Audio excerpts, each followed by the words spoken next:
2010 से लेकर 2015 तक अपने इन कंपनीज का नाम जरूर सुना होगा, जैसे कि माइक्रोमैक्स, लावा, कार्बन, ये सारे कंपनीज। लेकिन 2015 के बाद इन कंपनीज को अचानक से ऐसा क्या हो गया, ये कंपनीज एकदम लापता हो गई। कोई सारे क्वेश्चन का जवाब मिल जाएगा नेक्स्ट 1 सेकंड में। Let's go. पहला बात आता है कंपटीशन। 2010 से लेकर 2015 तक जब ये फेमस, तब इनके सामने कोई तगड़ा कॉम्पिटिटर नहीं था। और जब ये डूबना धीरे धीरे शुरू हुआ, तब इनके सामने बहुत ज्यादा तगड़े कॉम्पिटिटर थे, जैसे कि Xiaomi, Oppo, Vivo। 2010 से लेकर 2015 तक इंडिया के बहुत ही कम लोग ऐसे थे जिनके हाथ में स्क्रीन टच फोन था। जिनके हाथ में भी स्क्रीन टच फोन दिख जाता था वो तो एकदम राजा सा हो जाता था। इसीलिए जिसके साथ ये होता था वो उसका तो मतलब स्वैग इनटू 100 हो जाता था। इसीलिए धीरे धीरे इंडियन मार्केट में स्क्रीन टच फोन का बहुत ही ज्यादा डिमांड दिखाई दिया। ऐसे टाइम में इंडियन कंपनी जैसे माइक्रोमैक्स, लावा ने क्या किया कि वे लोग चाइना गए, वहां के सस्ता सुंदर टिकाऊ स्क्रीन टच फोन अपने बोरी में भरे और इंडिया में लाए, अपने कंपनी का टैग लगाया और इंडियन मार्केट में बेच दिया। और वो फोन फटाफट बिकने भी लगा क्योंकि उनका प्राइस बहुत ज्यादा कम था। एक नया चीज देखने को मिल जाता था, टच स्क्रीन। ऐसे ही इन इंडियन कंपनीज का मार्केट चलता रहा 2015 तक। और 2014 में तो माइक्रोमैक्स ने सैमसंग को बीट कर दिया था और इंडिया में सबसे ज्यादा स्मार्टफोन बेचने वाला कंपनी बन गया था। लेकिन उसी के बाद चाइनीज कंपनी जैसे ओप्पो, वीवो, Xiaomi ने इंडिया ज्वाइन किया। और उन चाइनीज कंपनीज ने क्या देखा कि इंडिया एक बहुत ही ज्यादा प्राइस कंट्रोल्ड मार्केट है। यहाँ के लोगों को ऐसे फोन चाहिए जो कि सस्ता भी हो और फीचर्स भी टॉप नॉच हो। तो इसी चीज को Xiaomi, Oppo, Vivo समझ गया। तो ये लोग ने क्या किया कि चाइना का सस्ता सुंदर टिकाऊ चीजें अपने फोन में लगाया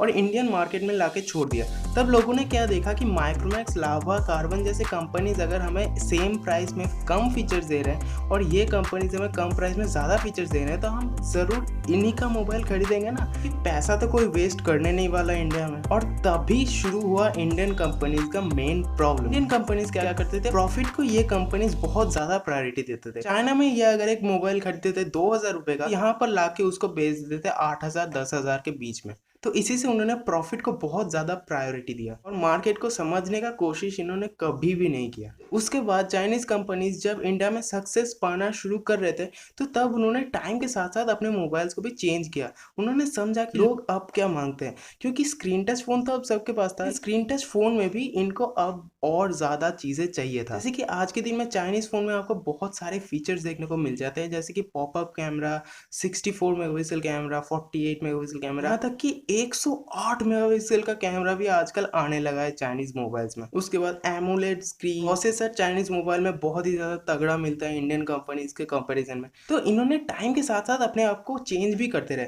लेकिन इंडियन स्मार्टफोन कंपनी वही अपने प्रॉफिट को ही प्रायोरिटी देते रहे। और इसीलिए आज के दिन में ये कंपनीज 1% 2% के शेयर के साथ इंडियन मार्केट में बैठे हुए हैं। और चीज ये है कि 2015 के बाद जब इनका कंपटीशन बढ़ रहा था चाइनीज कंपनीज के साथ, तो इन्होंने कंपटीशन करने का कोशिश ही नहीं किया। 2015 के आगे आपको कहीं कहीं माइक्रोमैक्स का साइन बोर्ड दिख जाता था, लेकिन 2015 के बाद ओप्पो और वीवो ने तो इंडिया के सारे शहरों को नीले और हरे रंग से रंग दिया पूरा। ओप्पो और वीवो ने मार्केटिंग पे बहुत ही ज्यादा ध्यान दिया। और दूसरी तरफ Xiaomi ने क्या किया, इन्होंने प्राइस के ऊपर बहुत ज्यादा ध्यान दिया। धीरे धीरे लोगों को इनका प्राइस भी अच्छा मिल रहा था, फीचर्स भी अच्छे मिल रहे थे और देखने में भी इनका फोन 100% इंडियन मोबाइल कंपनी से बहुत अच्छे थे। सारे चीजों को छोड़ के कौन लेना चाहेगा इंडियन कंपनीज का फोन। और अगर ओवरऑल बात करें तो इंडियन कंपनीज ये बिल्कुल नहीं थे, ये इंडियन कंपनी सिर्फ नाम से थे, क्योंकि जो फोन ये लोग इंडिया में बेचते थे वो भी चाइनीज ही है। बस इंडिया का टैग लगा के, अपने कंपनी का स्टिकर लगा के ये लोग बेच देते थे। तो इंडिया का फायदा फोन बेचने में कभी भी नहीं हो रहा था। लेकिन अब 2020 में धीरे धीरे इंडिया में स्मार्टफोन मैन्युफैक्चर होना शुरू हो रहा है। आपको अगर इसके बारे में फर्दर जाना है तो लिंक इन द डिस्क्रिप्शन, आप वो वीडियो जाके देख सकते हैं कि कैसे इंडिया में मैन्युफैक्चर होना शुरू हो रहा है। और ये वाला आइकन में क्लिक करके भी आप उस वीडियो को देख सकते हैं। मेरे पर्सपेक्टिव से यही सबसे बड़े रीजन थे इंडियन मोबाइल्स का फेल होने का।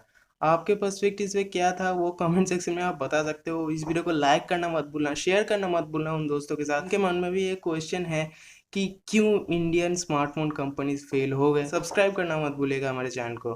Meet you in the next video कल को। Bye bye.